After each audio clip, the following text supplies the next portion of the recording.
Maranata, igreja. Amém. Que de fato esse possa ser o desejo do meu e do seu coração.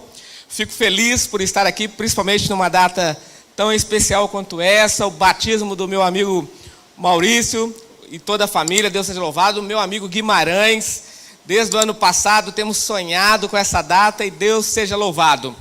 Hoje cedo falava com meu filho, ele falava assim: pai, quando o senhor era pequeno, o senhor era desbravador? Eu falei: filho, tem duas situações aí. Qual? Eu ainda sou pequeno e ainda sou desbravador. Uma vez desbravador, sempre desbravador, né? É uma gratidão. Na minha sala formaram-se 46 pastores. Dos 46, 44 foram desbravadores. Entraram na igreja através do ministério do clube. Então você percebe que é o melhor método de discipulado da nossa igreja, é o clube de desbravadores. E precisamos cada vez mais vestir essa camisa, e Deus seja louvado por isso. E hoje, além de ser o dia mundial do clube de desbravadores, 70 anos, não é? Que festa, 70 anos. Tem alguém aqui com a idade de 70 anos? Ok, alguém aí? Olha aí, nossa irmãzinha lá atrás, 2, 3, olha aí que bênção, não é? A sua idade é a idade do clube de desbravadores. Você que nos acompanha também através do YouTube e do Facebook desta igreja, seja bem-vindo aqui em nosso meio. Obrigado porque você abriu a porta da sua casa, do seu coração, e que de fato Deus possa estar bem presente aí na sua vida, amém? Você que trouxe a sua Bíblia, levante aí. Desbravador não fica sem Bíblia, não é? Diga comigo assim: lâmpada para os meus pés é a tua palavra e luz para os meus caminhos. Agora coloca ela bem pertinho do coração, diga assim: guardo no meu coração a tua palavra, para não mais pecar contra ti. Feche os seus olhos. Senhor Deus e Pai, é chegado o momento de estudarmos juntos a tua palavra. É bem verdade que sozinhos não temos condições nenhuma de estudar este livro. E é por isso que suplicamos a presença do Espírito Santo em nosso meio. Porque este livro que seguramos em nossas mãos é o único livro que estudamos na presença do autor. Então ilumine a nossa mente, Pai, para entendermos aquilo que é inspirado por Ti. Que o Senhor possa perdoar os nossos pecados e que nosso eu possa ser esvaziado, para que assim possamos ser preenchidos por Ti. Abençoe a Tua igreja, tanto a igreja presente quanto a igreja virtual. Que juntos possamos receber a Tua presença e que juntos possamos ouvir a Tua voz. Pois te pedimos essas bênçãos e já te agradecemos, no nome de Jesus. Amém. Evangelho de São Lucas, capítulo 19. Evangelho de Lucas, o capítulo 19. Quem encontrou, diga amém. Quem não encontrou, diga misericórdia. Eu espero. É importante que todos possam encontrar. Evangelho de São Lucas, capítulo 19.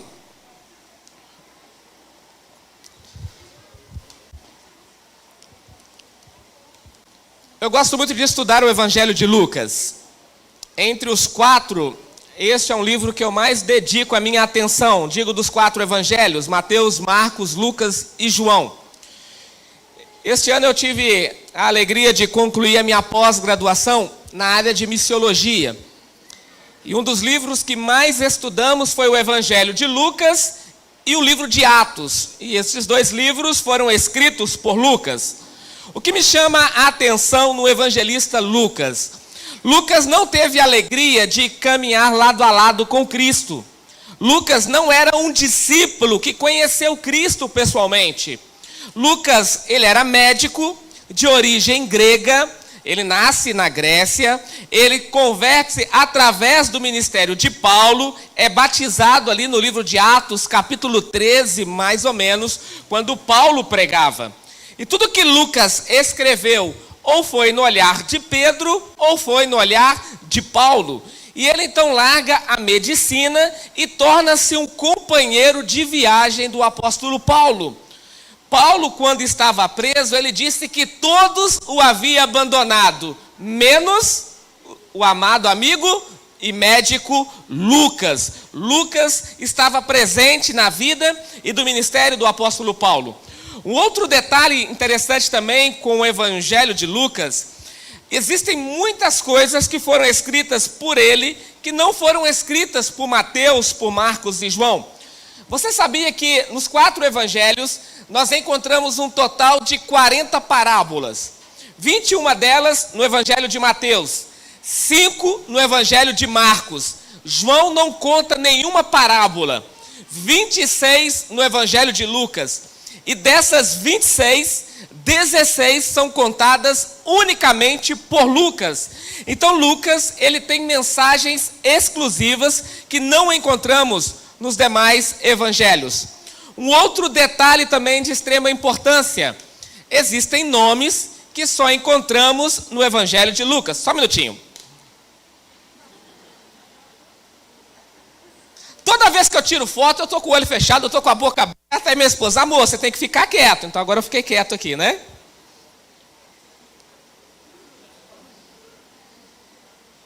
Aí sim, hoje eu não durmo no sofá. Zaqueu é um nome contado unicamente por Lucas. E o capítulo 19 conta a história desse homem. Leiamos então. Entrando em Jericó, atravessava Jesus a cidade. E eis que um homem chamado Zaqueu, maioral dos publicanos e rico, procurava ver quem era Jesus, mas não podia por causa da multidão, por ser ele de pequena estatura. Então, correndo adiante, subiu a uma árvore, a fim de vê-lo, porque por ali havia de passar. Quando Jesus chegou àquele lugar, olhando para cima, disse-lhe: Zaqueu, desce depressa, pois me convém hoje ficar em tua casa. Ele desceu a toda pressa e o recebeu com alegria. Todos que viram isto murmuravam, dizendo que ele se hospedara com um homem pecador. Entre mentes, Zaqueu se levantou e disse ao Senhor: Senhor, resolvo dar aos pobres a metade dos meus bens. E se alguma coisa tenho eu defraudado alguém, restituo 4 vezes mais. Então Jesus lhe disse: hoje houve salvação nesta casa, pois que também este é o filho de Abraão, porque o Filho do Homem veio buscar e salvar o perdido. A história começa em Jericó. Não é a primeira vez que encontramos o nome Jericó no Novo Testamento. O Antigo Testamento, a cidade de Jericó, era conhecida como a cidade das palmeiras. Esta cidade também foi destruída a mando de Deus e através de Josué e o povo de Israel. Ela foi reconstruída e esta cidade passou a ser chamada de Jericó novamente, porém era uma cidade comercial onde morava também sacerdotes aposentados, gostavam de morar em Jericó. Quando olhamos para o Novo Testamento, a primeira vez que encontramos Jericó é quando Cristo resolve passar pela estrada de Jericó e um jovem no anonimato sai correndo, tem para frente a frente de Cristo, dobra os joelhos e pergunta: bom mestre, que devo fazer para herdar a vida eterna? A segunda vez que encontramos é Lucas capítulo 10, quando um homem é assaltado na estrada de Jericó. E a terceira vez é Zaqueu. Você percebe que as 3 vezes que encontramos o nome Jericó no Novo Testamento, tem salvação envolvido. A terceira vez encontramos Zaqueu se dirigindo para a estrada de Jericó. O nome Zaqueu significa aquele que é justo. Interessante que o nome dele não condiz com aquilo que ele fazia. Outro detalhe, a Bíblia diz que Zaqueu era o maioral dos cobradores de impostos. É a primeira vez que aparece maioral dos publicanos. Na realidade, Zaqueu era o chefe da Receita Federal daquela época. Zaqueu, todos os impostos passavam pela mão dele. E ele também, além de ser cobrador de impostos, ele era israelita. E aí temos um problema. Um israelita que cobra imposto do seu próprio povo para mandar para Roma, era tido como um traidor. Um traidor não poderia casar-se em Israel. Um traidor não poderia frequentar o templo nem a sinagoga. Um traidor não poderia ter os seus filhos estudando em Israel. Um traidor em Israel era a mesma coisa de ter lepra. Ele não poderia se envolver com as pessoas. Ele era chamado de imundo, de indigno do céu. Você consegue imaginar como era a vida de Zaqueu? Infeliz, era rico, tinha tudo que uma vida humana possa sonhar, porém ele não tinha paz em seu coração. E o outro detalhe que Lucas coloca, que ele era muito rico e também ele era de baixa estatura. Quando Lucas diz que ele era de baixa estatura, o povo de Israel por si mesmo são pequenos. Quando Lucas diz que ele era pequeno ou de baixa estatura, ele estava dizendo que ele era um tampinha. E aí vocês ficam olhando para mim tentando imaginar mais ou menos aí, não é? Mas você já percebeu que todo baixinho é esquentadinho? Sabia disso? Eu tenho uma teoria para isso, viu? É porque o sangue tem pouco lugar para circular. Aí ele vai logo para a cabeça. Por isso que todo baixinho é esquentadinho, não é? Eu não sei se Zaqueu era esquentadinho, mas o fato é, ele era tido como um traidor em Israel. Zaqueu não tinha paz. Zaqueu não poderia frequentar o templo. Zaqueu não poderia andar livremente em Israel. E agora ele ouviu falar de Jesus. Mas o que ele ouviu falar de Jesus? Será que foram as curas? Será que foram os milagres? Será que ele ouviu falar da ressurreição de Lázaro? O que chegou aos ouvidos de Zaqueu a respeito de Jesus Cristo? Sabe o que chegou aos ouvidos de Zaqueu? Havia um cobrador de impostos que havia largado a sua mesa de coleta e tornou-se um discípulo de Jesus Cristo, Levi, que agora é chamado de Mateus. Mateus havia largado o seu posto de coletas e agora estava andando com Jesus Cristo e havia se tornado agora um discípulo. E isso mexeu com o coração de Zaqueu, porque Mateus também era caracterizado como um traidor, como um indigno do reino dos céus, porque cobrava impostos também do seu próprio povo. E se houve uma chance para Mateus, também há uma chance para mim. E Zaqueu então sai correndo. Ele queria ter um encontro com Cristo, ele queria ver Jesus. Mas o texto diz, quando ele vê Cristo, ele foi impossibilitado por causa da multidão. Onde Cristo passava, a multidão acompanhava. Agora imagina, baixa estatura, um traidor no meio da multidão. Ele queria ver Cristo, mas a multidão o impedia de ver Cristo. Quantas vezes a multidão tem impedido as pessoas de terem um encontro com Cristo? Quantas vezes a multidão tem tampado a visão das pessoas de ter um encontro com Cristo? Zaqueu poderia indagar: as pessoas não querem me deixar ver Cristo, as pessoas me empurram, as pessoas estão me jogando para um lado. Mas Zaqueu tinha um foco em mente: o meu foco é ver Jesus Cristo. Eu tenho um amigo que se chama Igor, e o Igor casou-se, foi ter sua lua de mel. Quando voltou num domingo à noite, era por volta de 6:30 da noite, ele me liga: pastor, você está onde? Eu estou em casa. Pastor, eu estou aqui guardando aqui as compras e eu percebi que eu não tenho vassoura.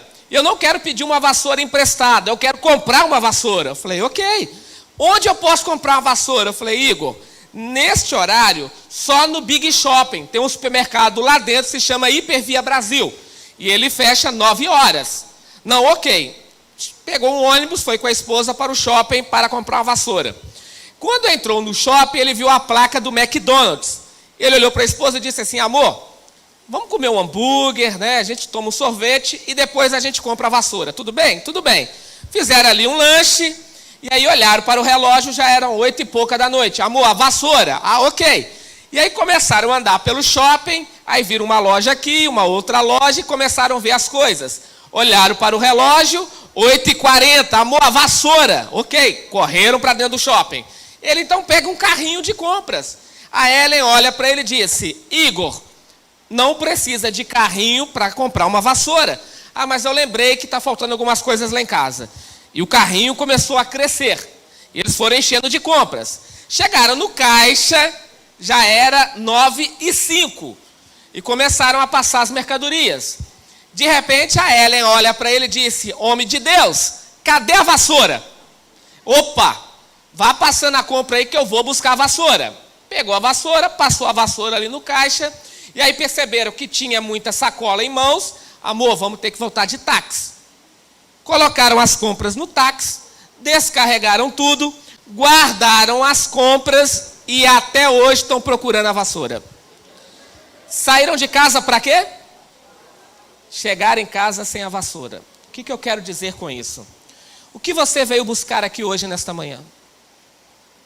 Quantas vezes chegamos aqui e nos preocupamos com tantas coisas e esquecemos que o essencial de todas elas é Jesus Cristo? Você já percebeu que muitas vezes focamos nossos olhos nas pessoas, na programação, na música, mas esquecemos do foco principal, que é Cristo Jesus. Zaqueu, ele tinha um foco naquele dia. Ele saiu para ver Jesus Cristo.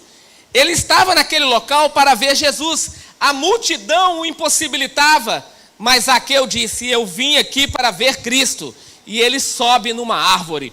O texto não diz qual era a altura dessa árvore, o que ele usou para escalar naquela árvore. O fato é, ele subiu naquela árvore porque ele queria ver Jesus Cristo. Agora eu fico imaginando, Zaqueu em cima daquela árvore, a multidão passando e Cristo, e de repente Cristo para. Cristo olha para cima e disse: Zaqueu, quem apresentou Jesus para Zaqueu? Quem disse para Jesus que o nome dele era Zaqueu? Sabe o que eu vejo com isso? Que nada passa desapercebido ao olhar de Cristo. Jesus sabe de todas as coisas. Ele sabia que Zaqueu estava buscando ele. Mas Jesus passou pela estrada de Jericó, porque na realidade era Cristo que estava buscando Zaqueu. Você não está aqui para ter um encontro com Cristo, você está aqui porque Cristo está tendo um encontro com você. É Cristo que sempre veio atrás do ser humano. Desde que o pecado entrou neste mundo, Deus está em busca do ser humano. Quando Adão peca, é Cristo que vai atrás dele. Adão, onde estás? Deus, ele tem uma característica, ele não desiste do ser humano, amém? Ele vem atrás do ser humano, porque se dependesse do meu e do seu coração, nós fugiríamos dia após dia de Cristo. Jeremias diz que enganoso é o nosso coração, corrupto e desesperado para fazer o que é errado. Ai de nós, se não fosse o poder transformador do Espírito Santo em nós. Ai de nós. E Zaqueu estava em cima daquela árvore e Cristo olha para ele e disse: Zaqueu, desce depressa, porque hoje me convém ir para a tua casa. Algumas palavras aqui merecem destaque. A primeira: desce depressa. Zaqueu poderia conjecturar assim: Senhor, eu tenho que acertar minha vida. Senhor, eu tenho que fazer isso. Senhor, eu tenho que fazer aquilo. Senhor, eu tenho que formar na faculdade. Senhor, eu tenho que casar. Senhor, eu tenho que fazer isso. Senhor, eu tenho que fazer aquilo. Zaqueu poderia ter pensado um monte de coisas. Existem muitas pessoas que pensam assim: pastor, eu tenho que acertar uma gama de situações para Cristo entrar na minha vida. Entenda uma coisa nesta manhã. Você que está aqui, você que nos acompanha pelo YouTube. Não existe nenhuma melhoria para ser feita para Jesus entrar em nossas vidas. As melhorias só vão acontecer se Ele estiver em nossas vidas. Ele mesmo disse: sem mim, nada podereis fazer. Muitos acreditam que precisam fazer alguma coisa para Cristo entrar na vida. Não pense nisso. Não temos condições nenhuma de vencer sem Ele. É por isso que Paulo fala em Romanos capítulo 8, em Cristo somos mais do que vencedores. É por isso que Paulo diz que eu nada posso, mas tudo posso naquele que me fortalece. A vitória não é nossa, a vitória é de Cristo em nós. Somente por Ele podemos vencer. Zaqueu não ficou em cima daquela árvore pensando: eu preciso fazer isso, eu preciso fazer aquilo. Uma outra coisa que merece destaque também: ele desceu a toda pressa. Porque quando o assunto é salvação, eu tenho que ter pressa. Porque eu não sei o dia de amanhã. O amanhã não existe. Planejar para entregar a vida amanhã a Cristo é arriscado. Um dia eu estava numa igreja chamada Eldorado.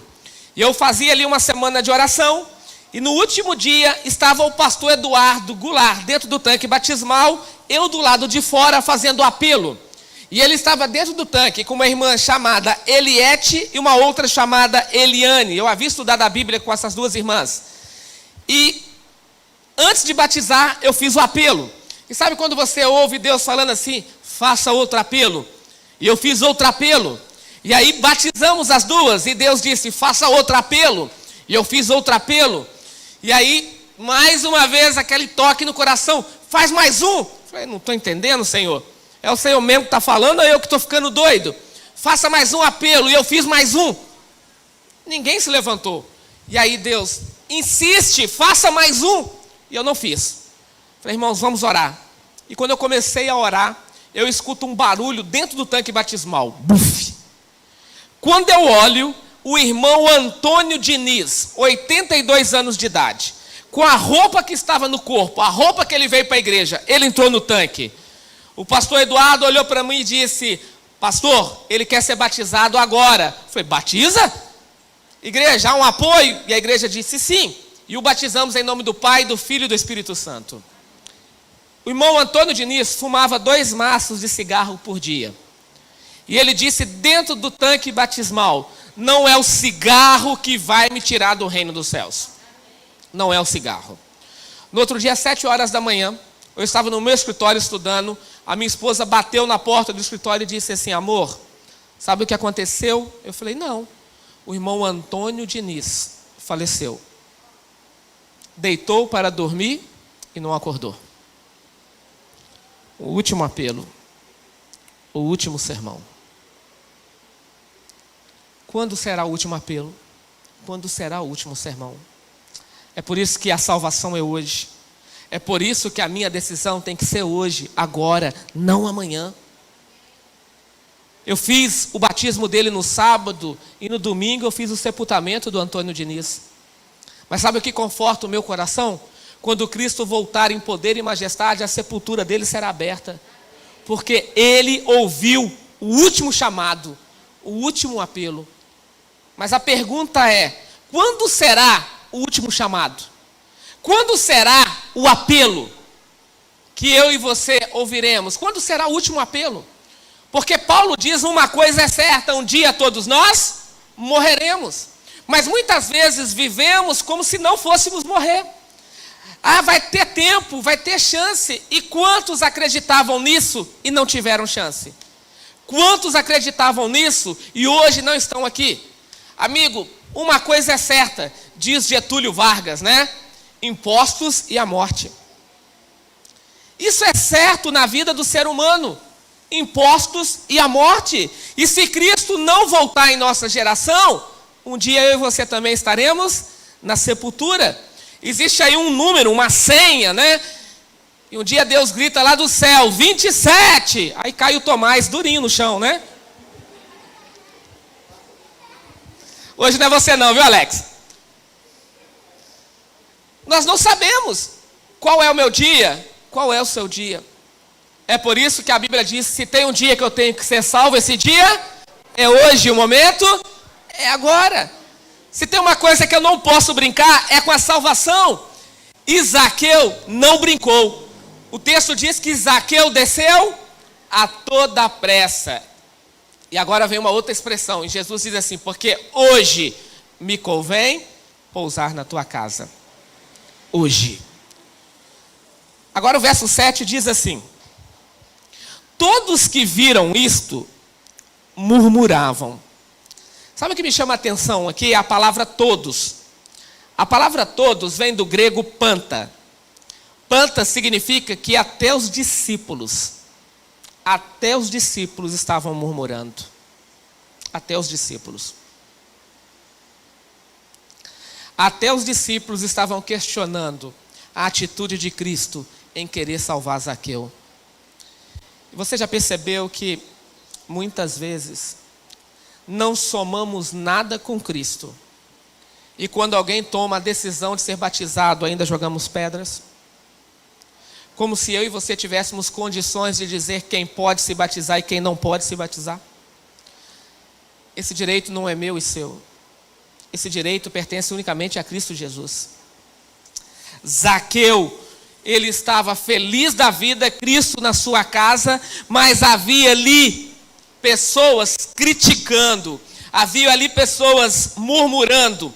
Madre Teresa de Calcutá certa vez disse o seguinte: quem julga não tem tempo para amar. Quem julga não tem tempo para amar. Todos que ali estavam murmurando, questionando, porque Cristo estava na casa de um publicano e pecador. Todos questionavam, inclusive a igreja.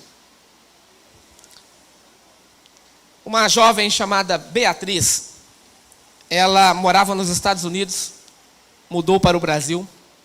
Chegando no Brasil, ela de madrugada não conseguia dormir, estava passando por vários problemas emocionais, e um deles depressão. Ela tinha pânico, ela não conseguia dormir com luzes apagadas, as suas luzes tinham que ficar acesas até mesmo durante o dia dentro de casa. E ela então um dia zapeando a televisão encontrou a TV Novo Tempo. O pastor Luiz Gonçalves pregava. E ele então disse: ei, você que está aí na sua casa, com medo, se sentindo sozinha, com depressão. E ela olhou para um lado, olhou para o outro e disse: ele está falando comigo? É com você mesmo que eu estou falando. Você já viu ele faz isso, né? Chega mais perto. Chega mais. E ela foi até a tela da televisão. E ele orou com ela. E ele disse: amanhã você vai procurar a igreja e diga que eu mandei você na igreja. E ela foi na igreja. Porém, Bia era casada com uma outra mulher, chamada Shannon. E as duas foram para a igreja. Era um domingo à noite. Quando as duas chegaram, assentaram-se no banco de trás. O pastor chegou para pregar. Os irmãos correram e disseram assim: pastor, misericórdia, o senhor não sabe o que está acontecendo. Tem um casal aqui, pastor, na igreja. Que bom, aqui é um lugar para casais mesmo. É, pastor, mas é um casal fora dos planos de Deus. É, como assim? É mulher com mulher, pastor. Tá, mas e por que vocês estão assustados? Pastor, prega aí sobre Sodoma e Gomorra. Prega que não vai ter entrada no céu para essas pessoas. Pastor, desce a marreta, pastor. E o pastor ficou assustado com aquela atitude. E ele dizia: como eu vou pregar agora para uma igreja que está com o coração tão duro com respeito a isso? Eu sei que é errado, eu sei que é pecado, mas elas estão aqui porque ouviram de alguma forma a voz do Espírito Santo, e Deus está trabalhando para salvar essas pessoas. Mas a minha igreja está com o coração duro para salvar essas pessoas. E aí o pastor pregou sobre amor. Ele pregou sobre 1 Coríntios capítulo 13. Alguns irmãos se levantaram e foram embora. Quando o pastor foi para a porta da igreja, alguns irmãos passaram e disseram: pastor, o senhor é covarde. Hoje era o dia do Senhor chamar o pecado pelo nome e o Senhor não fez. Todos saíram, mas aquele casal ficaram assentados no banco da igreja. O pastor então foi até aquele casal e Bia olhou dentro dos olhos do pastor e disse assim: pastor, eu vou para o inferno? A primeira frase dela com o pastor. Por quê? Porque os membros dessa igreja passavam, olhavam para mim, olhavam para ela e diziam: vocês vão para o inferno. É errado o que vocês duas fazem. Vocês vão para o inferno. O pastor olhou para elas e disse assim: eu posso estudar a Bíblia com vocês? Eu posso visitá-las? Mas o senhor vai na nossa casa. Vou eu e minha esposa. Eu posso? Claro, pastor. Pode sim. Me dá seu telefone. E quando os irmãos viram o pastor pegando o telefone, aí ficaram mais assustados ainda. À noite o pastor visitou aquelas duas. E ele começou a estudar a Bíblia com as duas, com a Bia e com a Shane. E todos os estudos bíblicos ela perguntava: pastor, eu vou para o inferno? Pastor, eu vou para o inferno? Pastor, eu vou para o inferno? Era estudar a Bíblia e vinha a pergunta. Um dia, quase 1h da manhã, Bia liga para o pastor: pastor, o senhor poderia me visitar hoje, agora, com a sua esposa? Mas tem que ser agora. Ok. Colocou a esposa no carro e foram para a casa dela. Quando chegaram na casa dela, ela estava sentada na escada, chorando. E ela dizia: pastor, Jesus falou comigo hoje. Jesus me mostrou que o meu proceder é pecaminoso. Jesus me mostrou que eu estou em erro. Não foi a igreja que me jogava pedras. Foi o seu amor em apresentar Jesus que me fez ouvir a voz dele. Obrigado, pastor. Obrigada, pastora. Ela chamava a esposa do pastor de pastora, pelo cuidado. Eu e a Shene oramos e tomamos uma decisão. Ela pegou as malas e ela está voltando para o país dela. E nós entendemos que se queremos entrar no céu, precisamos viver de acordo com a vontade de Cristo. E eu quero Cristo na minha vida, pastor. Mas, pastor, é muito fácil jogar pedra, é muito fácil acusar. O senhor já percebeu que todas as vezes que entrou na minha casa, o senhor só entrou porque a sua esposa estava presente. O senhor percebeu que sempre as luzes da minha casa estão acesas? Sabe por quê? Porque eu morro de medo quando as luzes se apagam. Porque quando eu tinha 9 anos de idade, quando as luzes se apagavam da minha casa, era a hora do meu pai abusar sexualmente de mim, pastor. Eu fui estrupada pelo meu pai até os 19 anos de idade. Até que eu tive coragem de sair de casa. O homem que deveria me amar, o homem que deveria me respeitar, o homem que deveria me dar valor, me destruiu. É por isso que eu tenho medo do sexo masculino. É por isso que eu encontrei uma outra pessoa que passou pelos mesmos problemas meus. Não estou justificando o meu erro e o meu pecado, pastor. Mas é muito fácil jogar pedra. É muito fácil acusar. Eu e você temos um histórico. Eu e você temos uma história. Temos as nossas lutas, temos os nossos problemas. Mas é mais fácil jogar pedra no problema dos outros do que no nosso. É por isso que Madre Teresa de Calcutá disse: quem ama não tem tempo para julgar. E quem julga não tem tempo para amar. Todos murmuravam, porque Jesus estava na casa de Zaqueu. Todos questionavam, porque Jesus estava na casa de Zaqueu. Agora, outro fato que me chama a atenção nessa história, que em momento algum você vê Jesus acusando Zaqueu. Eu já li esse capítulo várias vezes. Em momento algum você encontra Jesus acusando. Sabe por quê? Porque o verbo acusar pertence a Satanás. O verbo salvar pertence a Cristo. Cristo não acusa, Cristo salva. Quando irmãos se levantam para acusar, não estão colaborando com Cristo. Estão colaborando com quem? É por isso que Mateus 12:30 disse: aquele que comigo não ajunta, espalha. Aquele que não ajunta, espalha. O verbo acusar é um verbo que pertence a Satanás. Jesus, ele não acusou, ele salvou Zaqueu. Ele não estava ali para acusar Zaqueu, ele estava ali para salvar Zaqueu. Em momento algum ele acusou Zaqueu. Ali estava a igreja acusando, ali estava a igreja murmurando, mas Cristo olhava para Zaqueu em silêncio. E o olhar de amor de Cristo para Zaqueu fez que Zaqueu ficasse em pé mediante aquela festa. E Zaqueu se aproxima de Cristo e disse: Senhor, eu sou ladrão, eu não sou honesto, mas a partir de agora eu vou mudar de vida. A partir de agora eu vou restituir até aqueles que eu acabei trazendo dano na vida deles.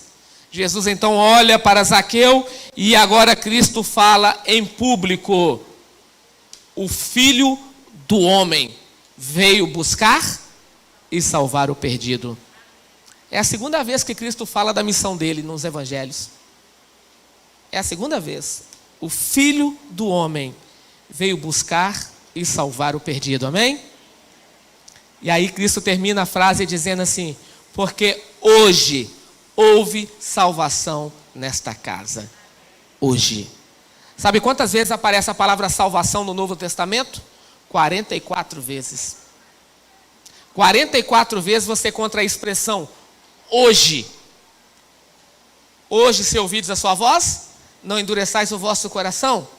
Ele também tem dito, porque hoje é o dia da oportunidade, porque hoje é o dia da salvação. Todas as vezes que a Bíblia fala de salvação no Novo Testamento, você vai encontrar a palavra hoje. Porque se tem um dia que eu tenho que ser salvo, esse dia é hoje, o momento é agora. E hoje eu e você podemos dizer com alegria em nossos corações, hoje há salvação nesta casa, amém? Hoje há salvação, porque hoje nós temos o batismo do Maurício e da sua família. Hoje nós temos o batismo, Álica, é isso? Hoje a Álica também será batizada para a honra e glória de Deus. E eu gostaria de convidar os batizandos dessa manhã à frente, nesse momento. Cadê aqueles que serão batizados hoje para a honra e glória de Deus? O irmão Guimarães, o dia tão sonhado, irmão Guimarães. Deus seja louvado.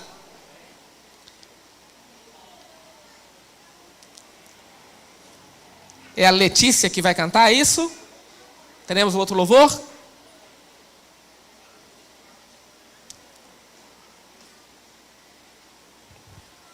Podem vir aqui, por favor.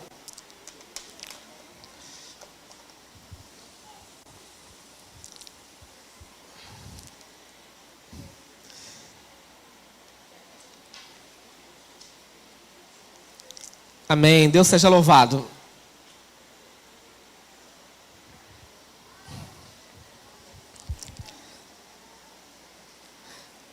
Samuel, tira a foto, por favor. Eu quero registrar esse momento também. Vou deixar contigo, no final eu pego. Maurício, parabéns pela sua decisão. Parabéns, família. Deus seja louvado. Irmão Guimarães, Deus seja louvado. Foi um ano de espera, de acertos, mas para a honra e glória de Deus, o dia chegou também. Só acertos, né? Deus seja louvado. Amigos, esse é um dia muito especial na vida desta igreja. Porque Cristo dos altos céus, Ele está dizendo, hoje há salvação nesta casa. Mas eu não poderia terminar o sermão desta manhã sem apelar ao seu coração. Você que está aqui conosco e você que nos acompanha também através do canal do YouTube. Se você que está aí na sua casa ainda não tomou a decisão, nós podemos interagir com você através do chat. Diga aí, pastor, eu também quero ouvir essa fala de Cristo. Eu também quero ouvi-lo dizendo, hoje há salvação nesta casa. Se é seu desejo dizer, eu quero entregar minha vida a Cristo, coloca aí no chat, eu aceito. Vamos entrar em contato com você. Mas há alguém aqui nesta manhã que gostaria de dizer assim, pastor, eu entendi a mensagem, eu entendi que Cristo quer me salvar, eu entendi que Cristo quer dizer, hoje há salvação nesta casa. Alguém gostaria de dizer, pastor, eu quero me preparar para tão logo também ser batizado para a honra e glória de Deus, amém? Alguém que gostaria de dizer isso? Alguém gostaria de dizer assim, pastor, eu estou vindo aqui pela primeira vez, eu estou meditando na palavra de Deus, eu tenho estudado a palavra. Se for o seu desejo, tome essa decisão também nesta manhã. Porque Cristo quer dizer para você, hoje há salvação nesta casa, amém? Feche os seus olhos e ore comigo. Senhor Deus e Pai, obrigado pelas decisões que foram tomadas nesta manhã. Obrigado porque aqui na frente, ao meu lado, há um grupo de pessoas que tomaram a decisão de serem batizadas para a Tua honra e para a Tua glória. Que o Senhor possa selar a salvação delas. Mas que o Senhor também possa estender as Tuas mãos sobre a Tua igreja. E que eles possam tomar também a decisão ao Teu lado. E que esta igreja possa ser um instrumento poderoso em Suas mãos para a salvação. Que o Senhor nesse momento possa estender as Tuas mãos de graça e de misericórdia sobre as nossas vidas. Nos abençoando em nome do Pai, do Filho e do Espírito Santo. Pois nós te rogamos no nome de Jesus. Amém.